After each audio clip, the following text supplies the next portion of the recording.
El poder y la participación política. Concepto y características del poder. Podemos decir si una persona o grupo es más poderoso que otro, pero somos incapaces de medir el poder. Formas de poder. El poder es la capacidad de una persona o un grupo para determinar, condicionar, dirigir o inducir la conducta de otros. Son fundamentalmente el poderío, el mando, la influencia y la autoridad. Poderío se caracteriza por la capacidad de la gente para actuar sobre las conductas de los demás y está basado en el uso de la fuerza. Mando es una forma de poder que se sustenta básicamente en la normatividad.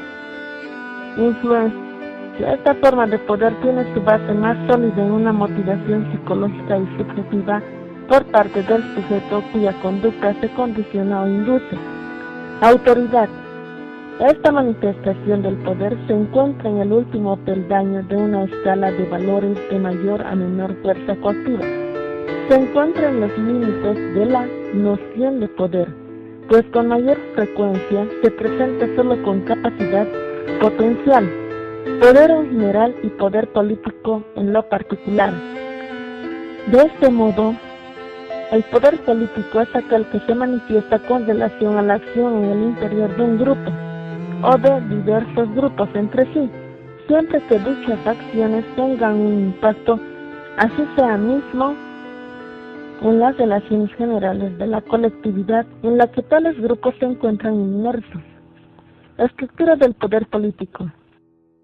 El concepto de estructura del poder político en la sociedad se vincula a la distribución efectiva del poder entre los diferentes grupos sociales. Existen tres teorías en este campo: la elitista, la pluralista y la clasista. La teoría elitista se le denomina también modelo de élite de la estructura del poder.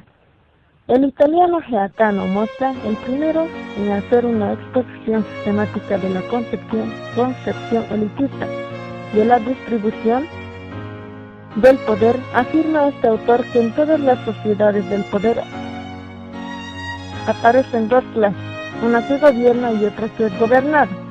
Teoría pluralista. El pluralismo sostiene que los intereses de los grupos dominantes no necesariamente se refuerzan entre sí, y cuando esto ocurre, se producen fenómenos que compensan la acumulación de poder mediante la organización de grupos con intereses amorfos, que al verse amenazados, integran fuerzas de resistencia frente al poder acumulado. Teoría clasista. Se basa en el aspecto dinámico del conflicto que opone la fuerza de trabajo a los propietarios de los medios productivos, y en cierta forma asimila la concentración de poder político en la capacidad de disponer de los referidos medios. De este modo, la estructura del poder se deriva de la estructura económica de la sociedad. Dinámica del poder. Poder y organización. El poder se mide fundamentalmente por la capacidad de ejercerlo. Se tiene poder en la medida en que se ejerce la mecánica del ejercicio del poder. Es lo que consideramos como aspecto dinámico del mismo. El autor Heyer hace la distinción entre poder objetivo y la organización, poder subjetivo sobre la organización y poder subjetivo en la organización. El poder objetivo de la organización lo identifica este autor con la capacidad de acción del pueblo.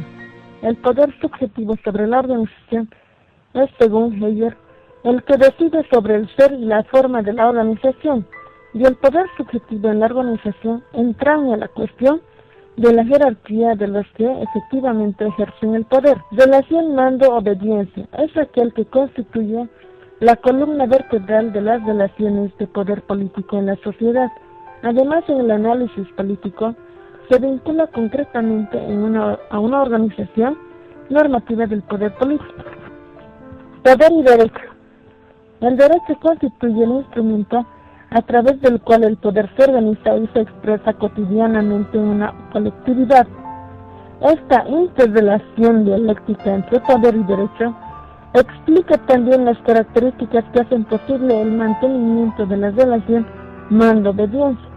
Estas son la capacidad coactiva y la aceptación de la legitimidad del mandato. La coacción como elemento sustancial del derecho le dio a su sustentación en el poder la pretensión de legitimidad del poder, viene de su apoyo en el derecho. Coacción y consenso. En una determinada situación, la relación de ambos elementos puede variar, pero siempre será necesario un equilibrio mínimo entre el temor a ser castigado y el reconocimiento de que es preciso obedecer porque el que manda está legitimado para hacerlo. Legitimidad.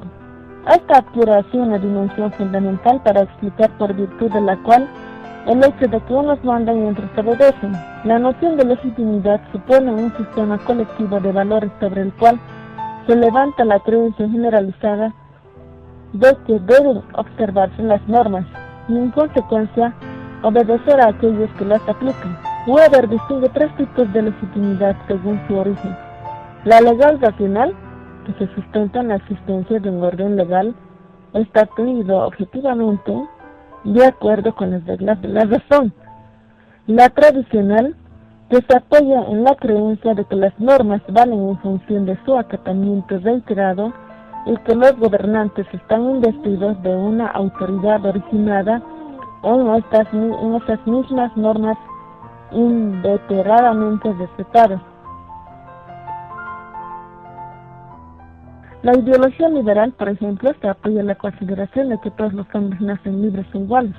La ideología marxista ve a la sociedad como el campo de la lucha de fuerzas que se emplean en la confrontación de clases determinadas por su relación con los medios de producción.